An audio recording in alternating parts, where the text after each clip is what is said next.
everybody, and welcome to this new ASMR video. Today it's a special video. This is the 200 subscribers thank you video. We're here to celebrate the fact that 200 of you subscribe to this channel, and well, I want to thank everybody, each one of you, people watching, people subscribing, and people commenting on the videos. Every comment that I get is always so nice, so kind, so gentle, and it means a lot. It is very, very heartwarming, and makes me want to keep going, and I'm very glad that you guys enjoy it. I'm glad that you're being able to relax to it. And without further ado, we're going to do the sequel of this first video. For the 100 subscribers, I've done the storyline of Karen, which was, in my opinion, super interesting. And now we're gonna do his sister, Lux. So if you remember, there was a story with Karen, and actually he knows that his sister has magical powers, and it's actually tormenting him because he's hunting down the mages. So Lux, the lady of luminosity, the light inside is what makes me different, and I'm always careful where I shine it. Very interesting. So related champions to her are Karen, Jarvan and Galio. All three are champions of Demacia. Luxana Crown Guard hails from Demacia, an insular realm where magical abilities are viewed with fear and suspicion. Able to bend the light to her will, she grew up dreading discovery and exile, and was forced to keep her powers secret in order to preserve her family's noble status. Nonetheless, Lux's optimism and resilience have led her to embrace her unique talents, and she now seeks to bring greater tolerance and understanding to her homeland. Let's read her biography. Oh, and after look, looks like there is a story about it. 2 stories, oh, 3 stories, oh, 4 stories, damn. That is plenty.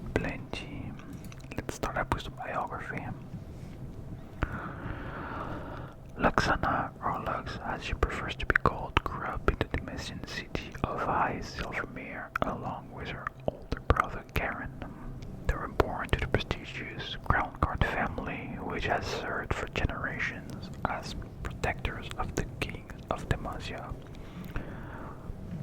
Their grandfather served the king's life at the Battle of Storm's Fang, and their aunt Gianna was named commander of the elite Dauntless Vanguard Regiment before Lux was born.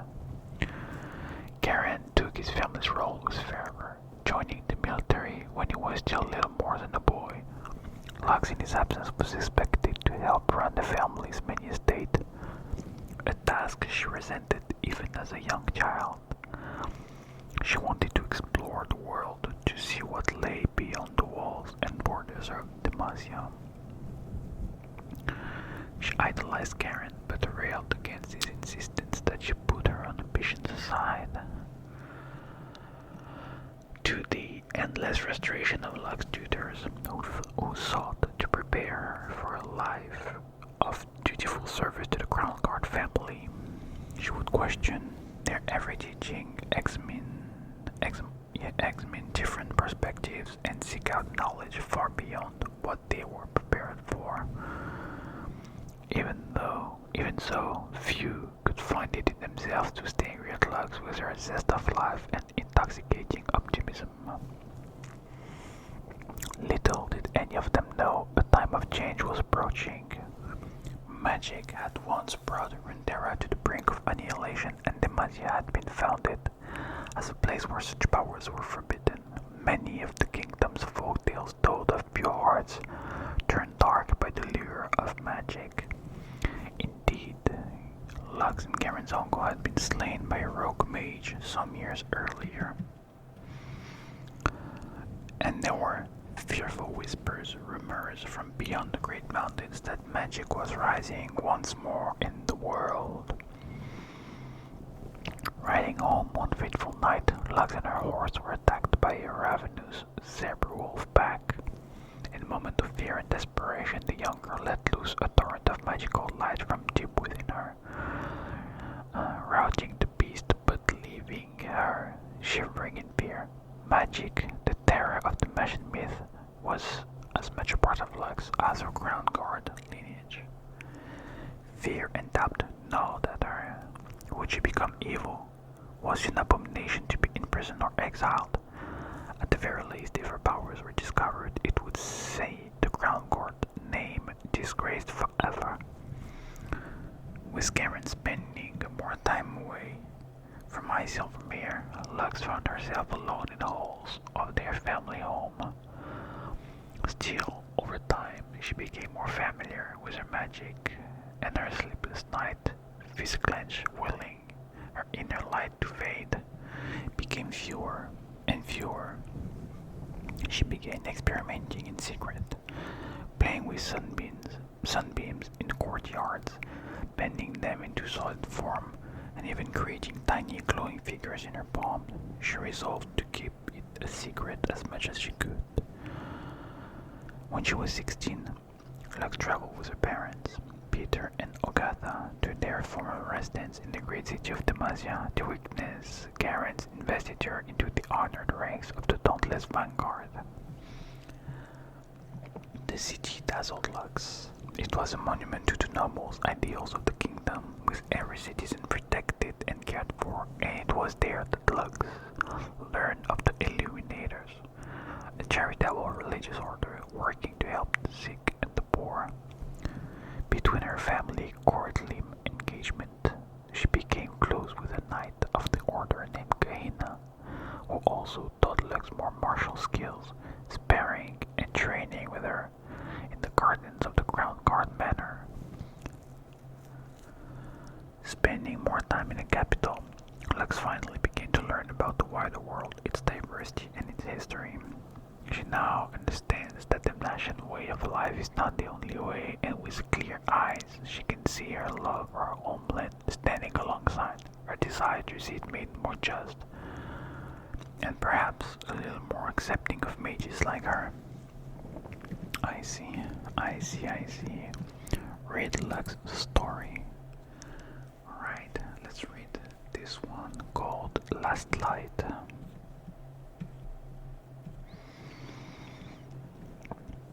Last night, the earthquake had struck Thermisia at dawn. The air spugging like an unbroken cold and splitting apart in gaping fissures. Lux rode Starfire through the toppled ruin of the defensive Barbican.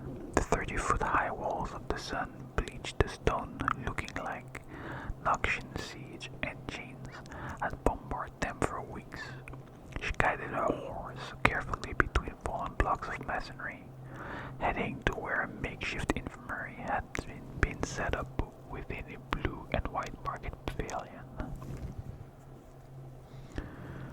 The scale of devastation was unlike anything Lux had seen before.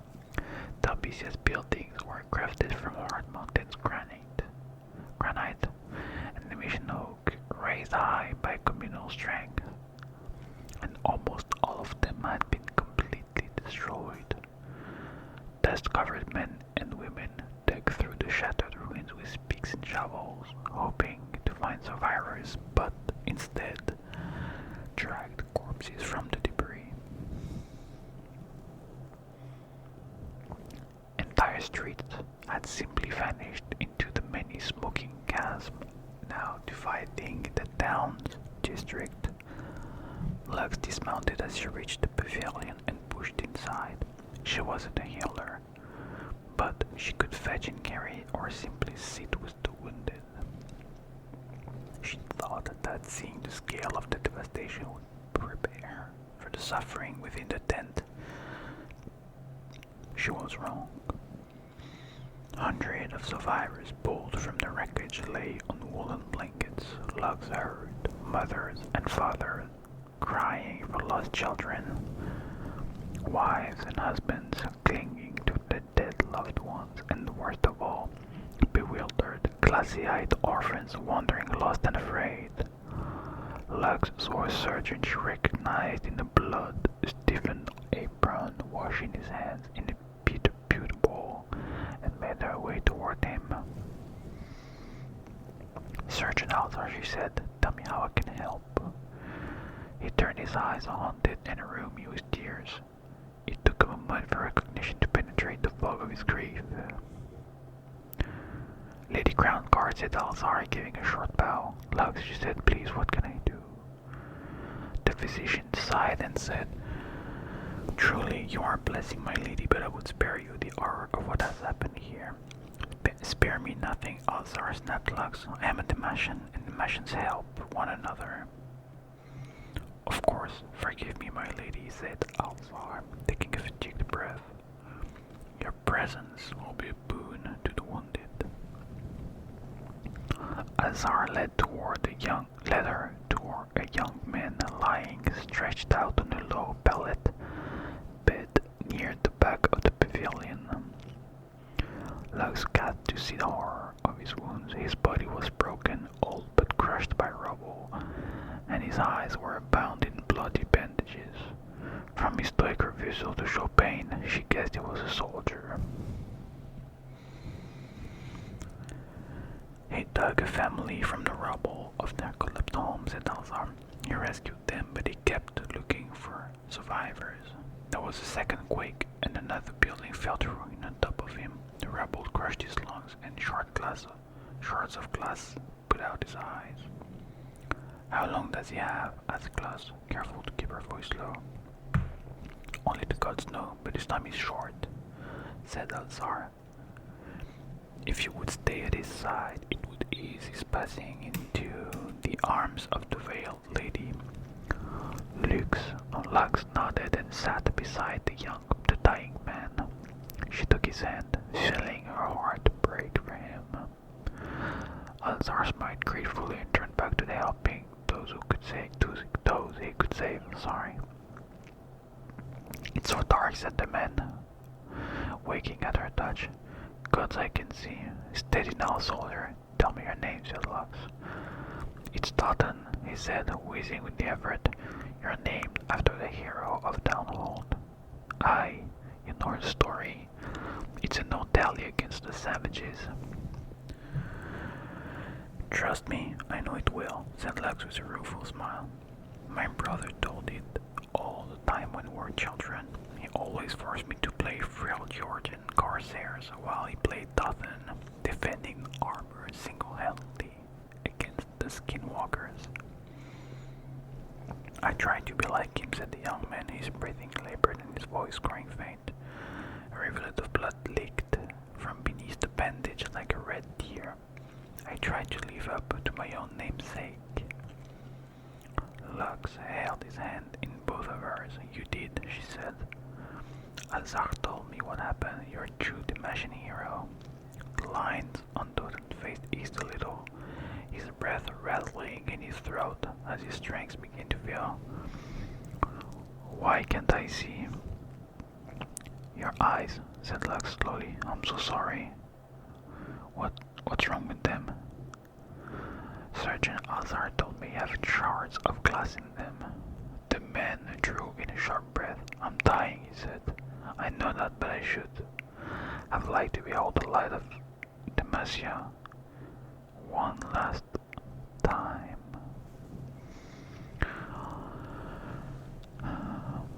Lux felt the magic stir within her, but whispered the mantra taught to her by the illuminators to keep it from rising too close to the surface.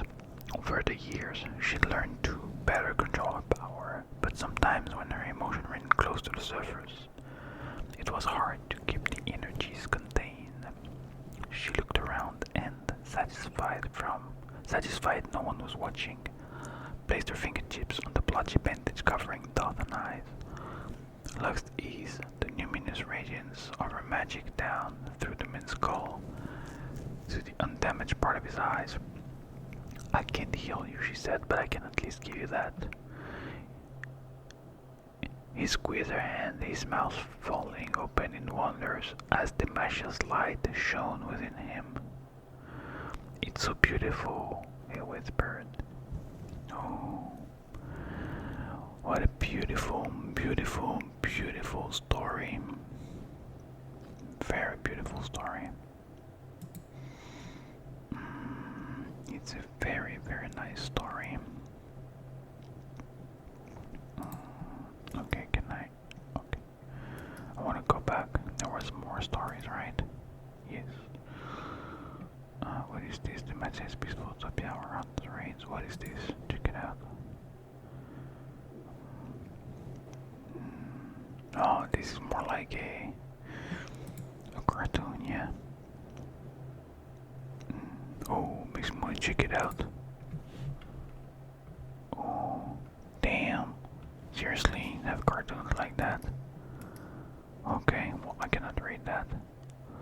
Yeah, Arshina, Flesh and Stone short story. Last Light, this one we just read.